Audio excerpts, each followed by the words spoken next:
क्या एक छुपा हुआ टेक हीरा आपके पोर्टफोलियो को चमका सकता है? सरकार की रेगुलेशन जहां डराती है, वहीं तनला कमाता है। बिजनेस मॉडल, व्यवसाय मॉडल। तनला प्लेटफॉर्म्स एक CPaaS communication platform as a service company है जो कंपनियों को उनके ग्राहकों से एसएमएस, वॉइस कॉल, ईमेल आदि के माध्यम से संवाद स्थापित करने में मदद करती है। प्रमुख सेवाएं: एंटरप्राइज मैसेजिंग लगभग 50% राजस्व, ग्राहक बैंक, फिनटेक, ई कॉमर्स, सरकारी संस्थान आदि।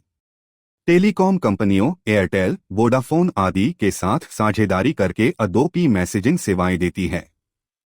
वाइजली प्लेटफॉर्म लगभग 45% राजस्व, माइक्रोसॉफ्ट एज्योर पर आधारित। यह एक end to end encrypted CPaaS platform है जो डेटा प्राइवेसी और रेगुलेटरी कंप्लायंस को सुनिश्चित करता है। टीआरएआई की डीएलटी गाइडलाइंस के तहत बड़ी भूमिका निभाता है। ट्रूग्लोक डीएलटी प्लेटफॉर्म एसएमएस स्पैम रोकने के लिए बनाया गया। संदेश भेजने वाले की पहचान को सत्यापित करता है। टेलीकॉम कंपनियां इसे टीआरएआई कंप्लायंस के लिए इस्तेमाल करती हैं। Smart flow cloud call centre समाधान नॉलारिटी, एक्सोटेल जैसे प्लेटफॉर्म से प्रतिस्पर्धा करता है। कंपनियों को वॉइस कॉल को बड़े पैमाने पर मैनेज करने में मदद करता है। मार्केट और क्लाइंट्स: भारत में कंपनी का 35% मार्केट शेयर है। ज्यादातर बड़े क्लाइंट्स यूरोप और नॉर्थ अमेरिका से आते हैं। 20 कस्टमर से 44% रेवेन्यू आता है, यानी कुछ चुनिंदा क्लाइंट्स पर निर्भरता ज्यादा है। ग्रोथ ड्राइवर्स: विकास के प्रमुख कारण, सरकारी रेगुलेशन, डीएलटी अनिवार्यता, डेटा प्राइवेसी की बढ़ती मांग, एंटरप्राइज कम्युनिकेशन का डिजिटलीकरण, सरकारी और बीएफएसआई क्षेत्र में टेक्नोलॉजी अपनाना।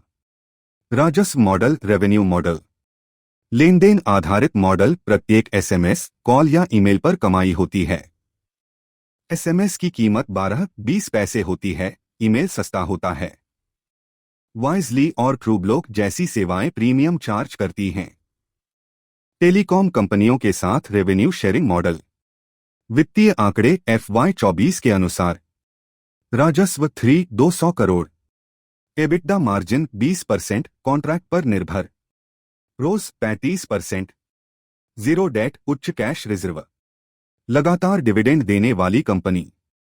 मोट प्रतिस्पर्धात्मक बढ़त: ट्रूग्लोक का डीएलटी मार्केट में 60% प्लस हिस्सा। टेलीकॉम कंपनियों के साथ मजबूत पार्टनरशिप। वाइजली का एन्क्रिप्शन और कंप्लायंस मॉडल कॉपी करना मुश्किल है। टीआरएआई रेगुलेशन के चलते नेचुरल मुनाफा मोट बना है। बोर्ड मीटिंग की तारीख: कंपनी की अगली बोर्ड मीटिंग 16 जून 2025 को है। इस मीटिंग में बायबैक की प्राइस और साइज तय की जाएगी। पिछले बायबैक का इतिहास: 2022 उदास स्माइली। पिछला बायबैक 8 सितंबर 2022 को अनाउंस हुआ था। उस समय शेयर की मार्केट प्राइस थी 830 रुपए और बायबैक प्राइस थी 1200, यानी लगभग 35% प्रीमियम पर बायबैक हुआ था। बायबैक साइज और रिजर्व्स: 2022 में बायबैक का साइज था 170 रुपए करोड़ और उस समय कंपनी के पास रिजर्व था 1340 रुपए करोड़, यानी रिजर्व का लगभग 15% बायबैक में खर्च हुआ था। मौजूदा स्थिति: 2025 उदास स्माइली। इस समय कंपनी के पास लगभग 250 रुपए करोड़ का रिजर्व है। अगर कंपनी फिर से रिजर्व का 15% यूज करती है तो अनुमानतः 3738 करोड़ का बायबैक हो सकता है। संभावित प्रीमियम और शेयर पर असर: यदि इस बार भी पिछली तरह 35% प्रीमियम मिलता है तो स्टॉक प्राइस में तेजी आ सकती है। इससे शॉर्ट टर्म में ट्रेडर्स को मौका मिल सकता है मुनाफा कमाने का।